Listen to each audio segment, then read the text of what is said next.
हरे कृष्णा। आप सभी को कामिका एकादशी की हार्दिक शुभकामनाएं। आज की इस वीडियो में हम सुनेंगे सावन माह के कृष्ण पक्ष में आने वाली कामिका एकादशी की व्रत कथा। तो आइए सर्वप्रथम कामिका एकादशी का शुभ मुहूर्त, पारण का समय, इस दिन शुभ संयोग कौन से बन रहे हैं, यह सब जाने। वैदिक पंचांग के अनुसार श्रावण माह के कृष्ण पक्ष की यह एकादशी की तिथि 30 जुलाई को शाम 4:44 से प्रारंभ हो जाएगी। इस तिथि का समापन होगा अगले दिन यानी कि 31 जुलाई को दोपहर के 3:55 पर यह तिथि समाप्त हो जाएगी। अब बात आती है व्रत किस दिन करें। तो देखिए, उदया तिथि के आधार पर श्रावण मास की पहली एकादशी का यह व्रत 31 जुलाई दिन बुधवार को रखा जाएगा। कामिका एकादशी व्रत वाले दिन अर्थात 31 जुलाई बुधवार के दिन ब्रह्म मुहूर्त का समय रहेगा प्रातःकाल 4:18 से प्रातः 5:01 तक। यह समय स्नान के लिए अत्यधिक उत्तम माना जाता है।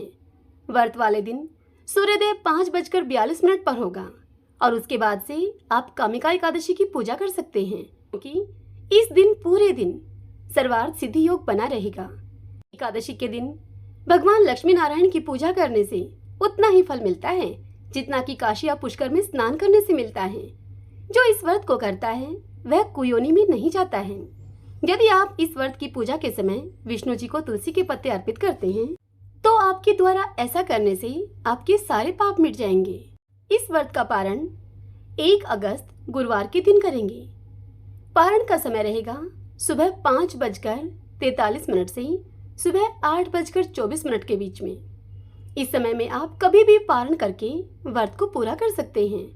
1 अगस्त को द्वादशी तिथि का समापन होगा दोपहर में 3:28 पर। यह द्वादशी तिथि समाप्त हो जाएगी। आइए भगतजनों, अब हम कामिका एकादशी की व्रत कथा का श्रवण करते हैं।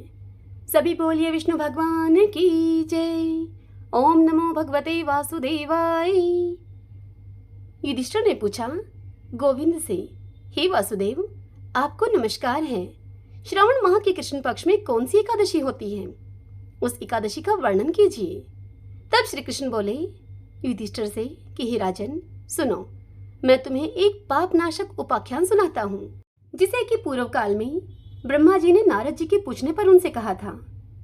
नारद जी ने ब्रह्मा जी से प्रश्न किया कि हे भगवान, हे कमलासन, मैं आपसे यह सुनना चाहता हूँ कि श्रावण माह के कृष्ण पक्ष में जो एकादशी होती है उसका क्या नाम है, उसके कौन से देवता हैं और उससे कौन सा पुण्य मिलता है। हे प्रभु, यह सब आप बतलाइए। तब ब्रह्मा जी ने नारद जी से कहा कि हे नारद, सुनो, मैं संपूर्ण लोगों के हित की इच्छा से तुम्हारे इस प्रश्न का उत्तर दे रहा हूँ। श्रावण मास में जो कृष्ण पक्ष की एकादशी होती है उसका नाम कामिका है। उस एकादशी के स्मरण मात्र से वाजपेय यज्ञ का फल मिलता है। उस दिन श्रीधर, हरि, विष्णु, माधव और मधुसूदन आदि नामों से भगवान का पूजन करना चाहिए। भगवान श्री कृष्ण के पूजन से जो फल मिलता है वह गंगा, काशी, नैमिषारण्य तथा पुष्कर क्षेत्र में भी सुलभ नहीं है।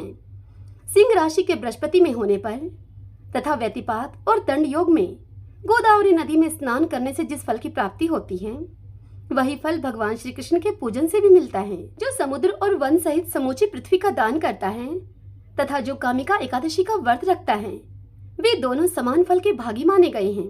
जो ब्याई हुई गाय को अन्य सामग्रियों के सहित दान करता है उस मनुष्य को जिस फल की प्राप्ति होती है वही कामिका का व्रत करने वाले को मिलता है।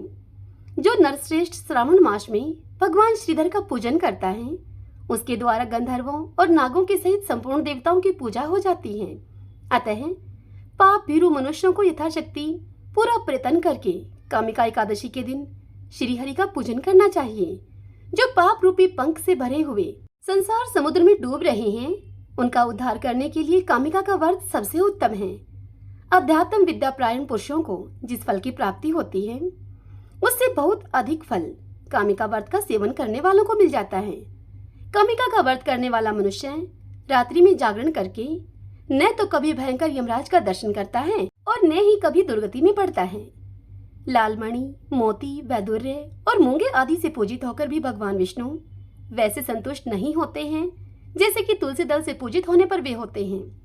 जिस मनुष्य ने तुलसी की मंजरियों से श्री केशव का पूजन कर लिया है उस ऐसे मनुष्य का जन्म भर का पाप निश्चय ही नष्ट हो जाता है। जो तुलसी जी दर्शन करने मात्र से सारे पाप समुदाय का नाश कर देती हैं, स्पर्श करने पर शरीर को पवित्र बनाती हैं, प्रणाम करने पर रोगों का निवारण करती हैं और जल से सींचने पर तो यमराज को भी भय पहुंचाती हैं। आरोपित करने पर अर्थात जो मनुष्य तुलसी वृक्ष को लगाता है, उसका रोपण करता है, वह तुलसी जी उस मनुष्य को भगवान श्री कृष्ण के समीप ले जाती हैं। और जो मनुष्य इन तुलसी जी को भगवान पर चढ़ाते हैं, उनके चरणों में समर्पित करते हैं, उन्हें वह मोक्ष रूपी फल प्रदान करती है। उन तुलसी देवी को नमस्कार है। जो मनुष्य एकादशी को दिन और रात दीपदान करता है, उसके पुण्य की संख्या चित्रगुप्त जी भी नहीं जानते हैं। एकादशी के दिन भगवान श्री कृष्ण के सम्मुख जिसका दीपक जलता है, उसके पितृ स्वर्गलोक में स्थित होकर अमृतपान से तृप्त होते हैं। घी अथवा तिल के तेल से भगवान के सामने दीपक जलाकर मनुष्य देह त्याग के पश्चात करोड़ों दीपकों से पूजित होकर स्वर्गलोक में जाता है। भगवान श्री कृष्ण कहते हैं युधिष्ठिर से कि हे युधिष्ठिर, यह तुम्हारे सामने मैंने कामिका एकादशी की महिमा का वर्णन किया है। कामिका सभी पातकों को हरने वाली है, अतः मानवों को इसका व्रत अवश्य करना चाहिए। यह स्वर्गलोक तथा महान पुण्य फल को प्रदान करने वाली है। जो मनुष्य श्रद्धा के साथ इसका महात्म्य श्रवण करता है, वह सभी पापों से मुक्त होकर श्री विष्णु लोक में जाता है। सभी बोलिए विष्णु भगवान की जय। ओम नमो भगवते वासुदेवाय। आइए भगतजनों, अब हम एकादशी व्रत के महात्म्य की कथा का श्रवण करें। सूत जी बोले मुनियों से कि हे मुनियों, एकादशी का व्रत मोक्ष प्रदाता है। एकादशी चाहे शुक्ल पक्ष की हो या फिर कृष्ण पक्ष की, उस दिन अन्न नहीं खाना चाहिए। जो एकादशी को अन्न खाता है वह तो अपना जीवन नष्ट करता है। एकादशी व्रत के इच्छुक को चाहिए कि दशमी और द्वादशी को भी एक ही समय भोजन करें। एकादशी व्रत का महात्म्य जानने की इच्छा एक बार राजा पृथु ने नारद जी से प्रकट की। तब नारद जी ने राजा पृथु को जो कुछ बताया वही मैं तुम्हें कहता हूँ। नारद जी राजा पृथु से बोले कि हे राजन, गंगा के समान कोई तीर्थ नहीं, माता के समान कोई गुरु नहीं, विष्णु भगवान के समान कोई देव नहीं और अन्न न खाने के समान कोई तप नहीं। शांति के समान संसार में कोई सुख नहीं, सत्य के समान कोई ज्योति नहीं और कार्तिक के समान कोई मास नहीं। ज्ञान से बढ़कर कोई लाभ नहीं और एकादशी के समान कोई दूसरा व्रत नहीं। एकादशी व्रत करने वाले को चाहिए कि प्रातः काल उठकर भगवान का पूजन करें, पुराणों की कथा सुने और रात्रि को फिर जागरण करें। अब आप इस संबंध में एक प्राचीन कथा आपसे कहता हूँ, उस कथा को आप ध्यान पूर्वक सुनिए। हे राजन, नर्मदा नदी के तट पर गालो मुनि का एक बड़ा ही शोभायुक्त और मनोरम आश्रम था। उनका पुत्र भद्रशील भगवान विष्णु का परम भक्त था। भद्रशील अपने मित्रों के साथ भगवान की मूर्ति बनाकर उनकी पूजा किया करता था। उस भद्रशील के मित्र भी भगवान की पूजा करते थे। तत्पश्चात वह भद्रशील अपने मित्रों को यह उपदेश देता था कि वे सभी एकादशी का व्रत भी किया करें। अपने पुत्र के उस चरित्र को देखकर एक बार गालो मुनि ने अपने पुत्र से बड़े ही स्नेहपूर्वक पूछा कि हे पुत्र, तुम हर समय भगवान विष्णु की सेवा और पूजा अर्चना में लगे रहते हो, और इतना ही नहीं, तुम इस कार्य के लिए अपने अन्य मित्रों को प्रेरित भी करते हो। भला तुम्हें यह ज्ञान किसने दिया? यह सुनकर भद्रशील ने सर्वप्रथम अपने पिता को नमन किया और फिर कहने लगा कि हे पिताश्री, मैं आपको अपने पूर्व जन्म का वृतांत बतलाता हूँ। मैं अपने पूर्व जन्म में चंद्रवंश में धर्म कीर्ति नाम वाला एक राजा था। मैंने दत्तात्रेय जी से शिक्षा ली थी। उस जन्म में मैंने 1000 वर्षों तक शासन किया, किंतु जीवन के उत्तरार्ध में मैं दुर्भाग्यवश बुरी संगत में पड़ गया। वेद मार्ग को छोड़कर मैं पाखंड के मार्ग पर चल पड़ा, और जब मेरा आचरण बिगड़ा तो मेरी प्रजा का आचरण बिगड़ते हुए भी देर न लगी। एक दिन मैं शिकार खेलने के लिए वन में गया। उस दिन मैं भूखा प्यासा ही रहा। घूमते घूमते मैं नर्मदा नदी के तट पर जा पहुंचा।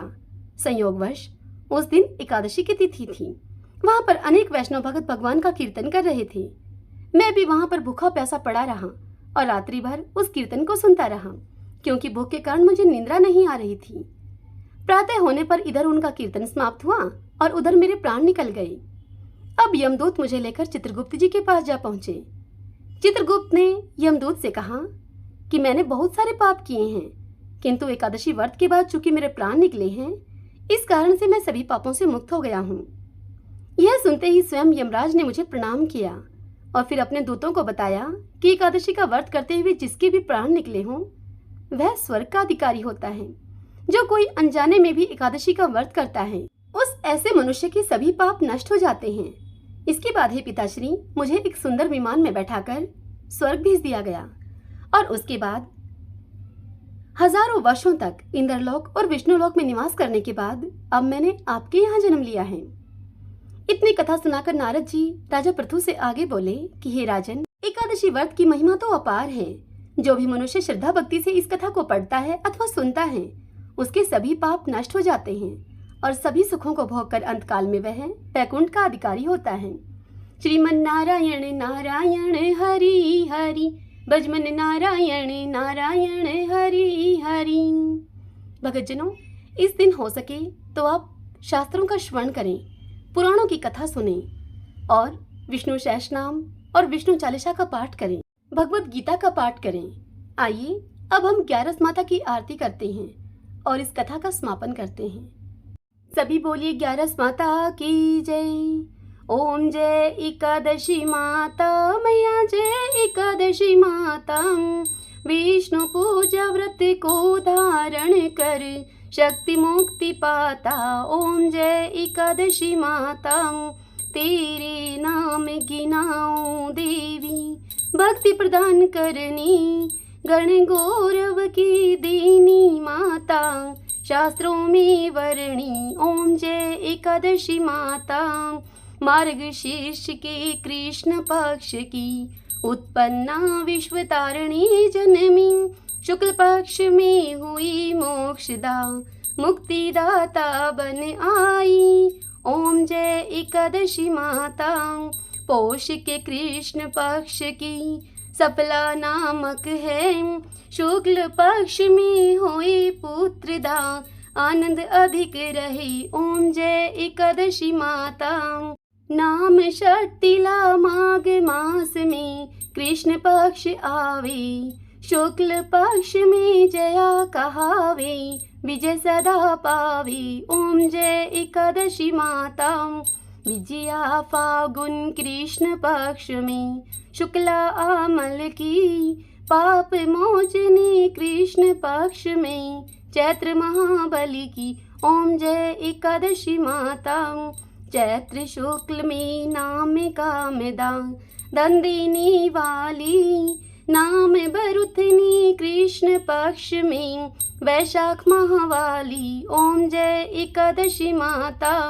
शुक्ल पक्ष में होई मोहिनी, अपराजिष्ट कृष्ण पक्षी, नाम निर्जला सब सुख करनी, शुक्ल पक्ष रखी। ओम जय एकादशी माता, योगिनी नाम आषाढ़ में जानो, कृष्ण पक्ष करनी, देव शनि नाम कहायो मैया, शुक्ल पक्ष धरणी। ओम जय एकादशी माता, कामिका श्रावण मास में आए, कृष्ण पक्ष कहिए, श्रावण शुक्ला होए पवित्रा, आनंद से रहिए। ओम जय एकादशी माता, आजा भाद्रपद कृष्ण पक्ष की, परिवर्तन शुक्ला, इंदिरा अश्विन कृष्ण पक्ष में, भवसागर निकला। ओम जय एकादशी माता, पापान कुशा है शुक्ल पक्ष में, पाप हरण हारी, रमा मास कार्तिक में आए, सुखदायक भारी।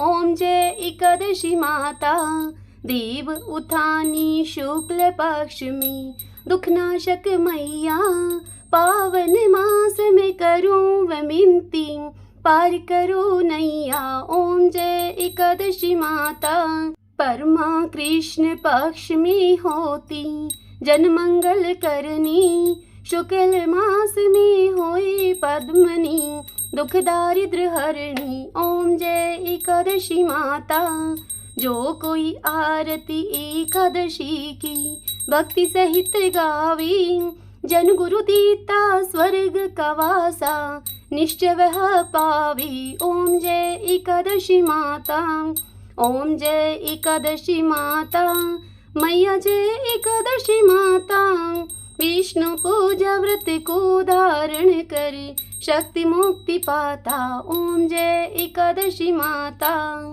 सभी बोलिए एकादशी मात की जय। श्री लक्ष्मी नारायण भगवान की जय। ओम नमो भगवते वासुदेवाय। आशा करती हूँ यह कथा आपको पसंद आई होगी, और यदि ऐसा हो तो इस वीडियो को आप लाइक करें और कमेंट बॉक्स में ओम नमो भगवते वासुदेवाय लिखें और किसी अपने के साथ शेयर कीजिए। हरे कृष्णा।